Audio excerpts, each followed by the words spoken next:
Hi friends, எல்லாருக்கும் வணக்கம். Welcome to Dhana's kitchen. நம்ம இன்றைக்கி ஒரு சூப்பரான அருமையான டேஸ்ட்டில் மைசூர் மசாலா தோசை எப்படி செய்கிறதுன்னு பார்க்க போகிறோம். இது ரொம்ப ஈஸியானது, சீக்கிரமாகவும் செஞ்சு முடிச்சிடலாம். இப்போ தான் நம்ம சேனலுக்கு வரீங்கன்னா சப்ஸ்கிரைப் பண்ணிட்டு பாருங்கள்.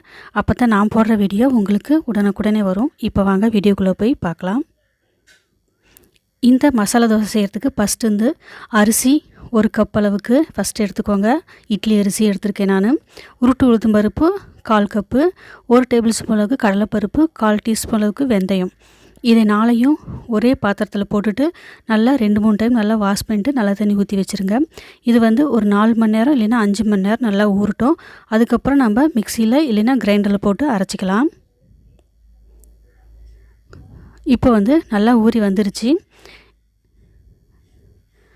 இதை நல்லா மிக்சியில் போட்டு நல்லா நரம் அரைச்சிக்கோங்க. ரொம்ப நைஸாக அரைக்காதீங்க, அப்போ தான் தோசை நல்லா கிறிஸ்பியாக வரும். இந்த மாதிரி நல்லா நரன்னு அரைச்சிக்கோங்க. இதை இதே பாத்திரத்தில் போட்டுட்டு உப்பெல்லாம் போட்டு நல்லா கரைச்சி மூடி வச்சுருங்க. இது 10 மணி நேரம் நல்லா புளிச்சு வந்தால் தான் தோசை நல்லாயிருக்கும். 8 மணி நேரம் இல்லைனா 10 மணி நேரம் இருக்கணும், அப்போ தான் தோசை நல்லா வரும். இப்போது ஒரு 10 மணி நேரம் ஆயிடுச்சு. ஓப்பன் பண்ணி பார்க்கலாம்.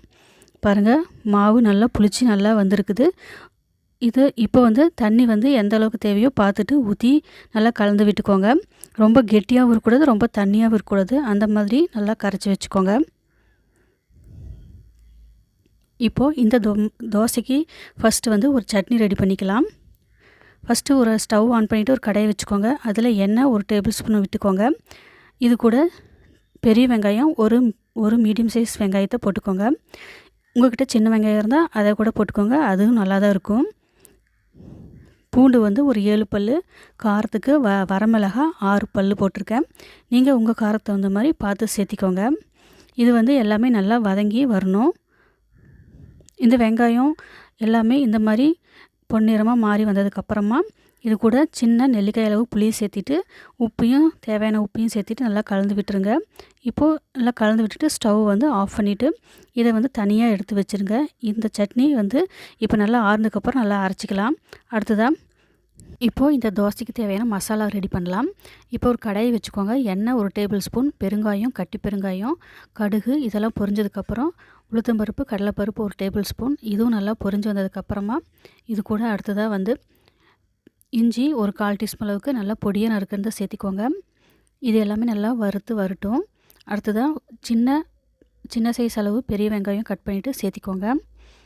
இதுவும் நல்லா வதக்கி விடுங்க. கண்ணாடி பதம் அளவுக்கு வரட்டும். வந்ததுக்கப்புறமா நான் ஏற்கனவே ஒரு பெரிய மீடியம் சைஸ் உருளைக்கிழங்க வேக வச்சு எடுத்து வச்சுருக்கேன். அதை தோல் உரித்து வச்சுக்கோங்க.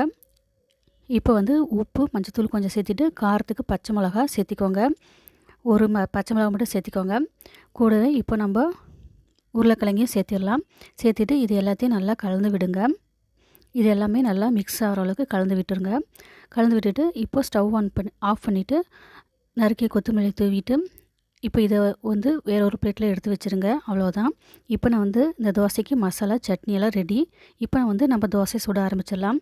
ஃபஸ்ட்டு தோசை கல் அடுப்பில் வச்சுட்டு டிஷ்யூ பேப்பர் வச்சு மேலே நல்லா தொடச்சிட்டு ஒரு கரண்டி மாவு எடுத்து இந்த மாதிரி ஊற்றிட்டு எல்லா பக்கமும் நல்லா ஸ்ப்ரெட் பண்ணி விடுங்க. நல்லா மெலிசாக ஊற்றிக்கோங்க.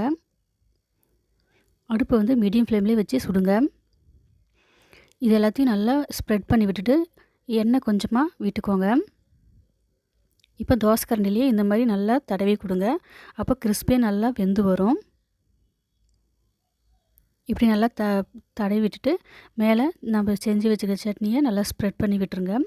ஸ்ப்ரெட் பண்ணிவிட்டு இப்போது நம்ம மசாலாவை இது கூட 1 டீஸ்பூன் அளவுக்கு விட்டுட்டு எல்லாத்தையும் நல்லா ஸ்ப்ரெட் பண்ணிடுங்க. போட்டதுக்கப்புறமா இப்போது தோசையை எல்லாம் வெந்து வந்துருச்சு கிறிஸ்பியாக. இப்போது இந்த மாதிரி ஃபோல்டு பண்ணிக்கோங்க. 2 பக்கம் இந்த மாதிரி ஃபோல்டு பண்ணிவிட்டு அப்புறம் அது லாஸ்ட்டாக அந்த சைடு க்ளோஸ் பண்ணிடுங்க, முக்கோணம் வர்ற மாதிரி.